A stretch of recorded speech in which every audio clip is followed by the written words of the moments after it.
अफ़सोसनाक वाक़ियो पेश आयो आहे लाड़काणे में कंबर वञे थी छोकिरी पढ़ाइण ऐं वापसि अचे थी त उनखे क़त्ल कयो वञे थो ऐं रीज़न जेको आहे उहो अफ़सोसनाक आहे त जस्ट कंहिं सां शादी न करणु चाहे थी त उनजे नतीजे में अची करे माण्हू उनखे क़त्ल करे हलियो वञे थो। सो शाज़िया, इन केस जा छा अपडेट्स आहिनि? जवाबदार हिन वक़्तु गिरफ़्तार थी चुको आहे, किथे आहे? इन केस खे तव्हां परस्यू कयो पिया, छा अपडेट्स आहिनि हिन मामले में?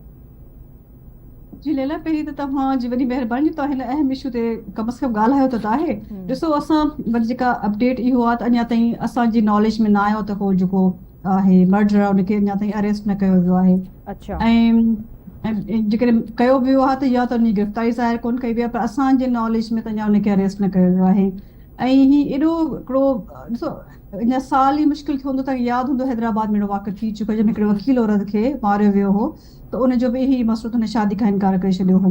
सो हाणे इन क़िस्म जे जेके रवैया असांजा समाजी आहिनि उन्हनि ते हिकिड़ो तमामु ख़ौफ़नाक असांजी हिकिड़ी सोसाइटी में को इहो पर ट्रेंड तब्दील वधियो कीअं आहे। थियनि शाज़िया? केतिरो टाइम लॻंदो हिन सोच खे तब्दील थियण में? जेकॾहिं का छोकिरी न थी करे, मना थी करे, इंट्रस्टेड न आहे, त उनखे अहमियत छो न ॾिनी वञे पई घर में? हिकिड़ो त असां वटि जेका हीअ जेकी चवंदासीं पिदरशाही सोच, जेको पेट्रियार्कल सिस्टम आहे, एॾो त डीप रूटेड आहे। उन्हनि खे त जनरेशन्स लॻंदी चेंज थियण में। हिकिड़ी जनरेशन खे तव्हां ईअं उनजी ब्रॉटअप करियो त हू उन औरतुनि खे इज़त करणु सेखारी वञे, उनखे इहो सेखारियो वञे त औरतूं इंसान आहिनि, इक्वल सिटीज़न आहिनि मुल्क जूं।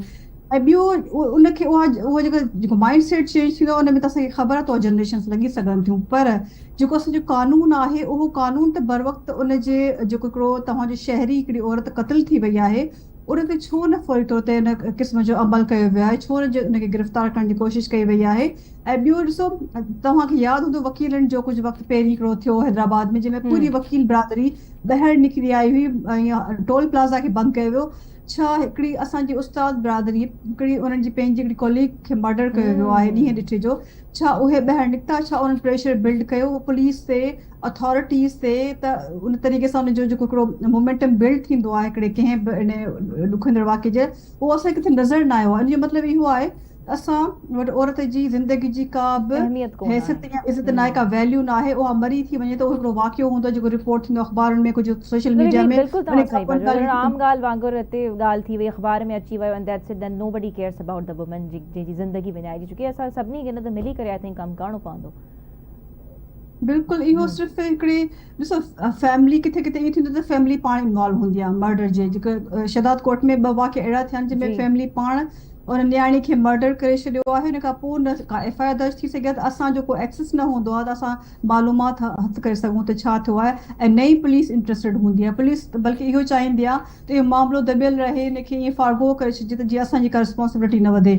पर जेके असां जंहिं सोसाइटी में रहूं पिया, इवन जंहिं एज में रहूं पिया, जेका हिकिड़ी मॉडर्न एज आहे जंहिंमें सोशल मीडिया सभु कुझु एक्टिव आहे, उनमें बि जॾहिं पढ़ियल लिखियल औरतूं महफ़ूज़ न आहिनि ऐं जेका ॿाहिरि निकिरे थी पंहिंजी जॉब जे लाइ, त सुभाणे हिकिड़ो जेको हिकिड़ो इनसिक्योर, हिकिड़ो अनसेफ माहौल औरतुनि जे लाइ पैदा कयो थो वञे, त पोइ सुभाणे हर कोई इहो सोचींदो त या त असां न्याणियुनि खे घर विहारे छॾियूं, उन्हनि खे पढ़ायूं न, जल्दी शादियूं करे छॾियूं। त इहो असांजे हिन समाज जे लाइ तमामु हिकिड़ी वॾी ग़लति रिवायतूं जेके पइजनि पियूं आहिनि अॻु में ई, पर उन्हनि खे कीअं रीइंफोर्स कयो पियो वञे, कीअं स्ट्रेंथन कयो पियो, बिकॉज़ जेका लॉ जंहिंखे जेको ड्यू कोर्स ऑफ एक्शन खणणु खपे उहो न पियो खयो वञे।